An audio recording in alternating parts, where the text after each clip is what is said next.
आधिकारिक तौर पर 4 साथियों का नाम रामगढ़ विधानसभा क्षेत्र के लिए चला है। वो चारों साथी हमारे साथ बैठे हुए हैं। नुआव के विनायक जायसवाल जी जो जन स्वराज में जुड़ने वाले पहले कुछ साथियों में रहे हैं और जन स्वराज के बात को, परिकल्पना को नुआव और उसके अगल बगल के क्षेत्रों में घर घर पहुंचाने में इन्होंने बहुत बड़ा योगदान किया है। ये एक संभावित प्रत्याशी के तौर पर दावेदार भी हैं और जन स्वराज परिवार में लेकर इसकी चर्चा भी हो रही है। दूसरे जो संभावित प्रत्याशी हैं वो समीम भाई हैं जो हमारे बगल में बाएं साइड बैठे हुए हैं। ये भी बहुत शिद्दत से कई पिछले महीनों से जब से हमारे साथ लगे हैं तब से बहुत मेहनत कर रहे हैं और पूरी तरीके से जन स्वराज के समर्पित जो सब साथी हैं उनमें इनकी गणना है, उसमें इनकी गिनती है और ये भी एक संभावित प्रत्याशी के तौर पर इनका नाम भी चर्चा में है। तीसरे जो हमारे साथी हैं आनंद सिंह साहब, ये दुर्गावती प्रखंड के हैं। बहुत लंबे समय तक इन्होंने राजद की राजनीति करी है और जब मैं मधेपुरा में पैदल चल रहा था वहाँ पर कैंप में आकर इन्होंने अपने साथियों के साथ जन स्वराज जुड़ने की बात कही। उसके बाद से दुर्गावती प्रखंड में कई जगहों पर और दुर्गावती प्रखंड के बाहर भी बहुत मेहनत से जन स्वराज को दुर्गावती प्रखंड में जो लोग जानते समझते हैं उनमें एक बहुत बड़ा वर्ग है जिसमें आनंद जी का सहयोग है, आनंद जी के प्रयास का असर है।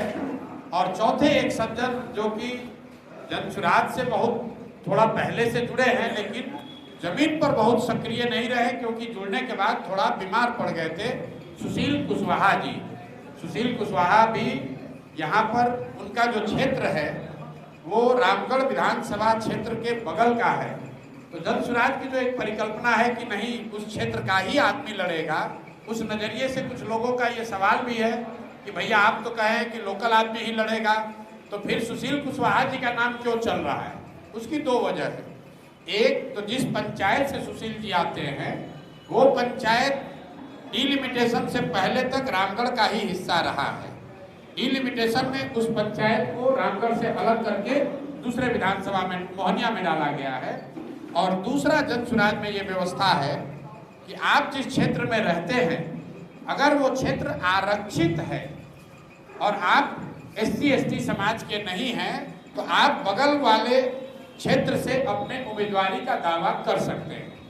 इन 4 उम्मीदवारों के साथ एक और दलित साथी का नाम भी कंटेंशन में है क्योंकि जन स्वराज की जो व्यवस्था है उसमें हम लोगों ने ये कहा है कि अनारक्षित सीटों पर भी अगर कोई समाज का, दलित समाज का काबिल व्यक्ति हो तो वो व्यक्ति भी चुनाव लड़ने की रेस में शामिल हो सकता है।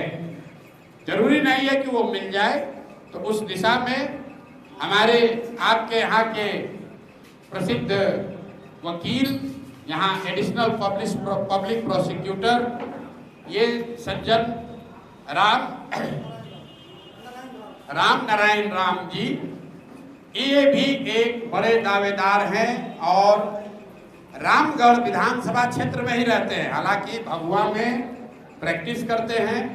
बहुत लंबे समय से समाज में दबे कुचले लोगों की, गरीबों की, SC/ST समाज के लोगों के खिलाफ जब भी अन्याय हुआ है इस क्षेत्र में वो लड़ते रहे हैं उनकी आवाज बनकर। तो ये 5 प्रत्याशी हैं। मैं आपसे और अपने साथियों से माफ़ी चाहता हूं कि मुझे अभी 10-12 घंटे का और समय लगेगा। इसकी घोषणा हम लोग करेंगे कल सुबह, लेकिन इन 5 में से ही कोई एक आदमी प्रत्याशी बनेगा।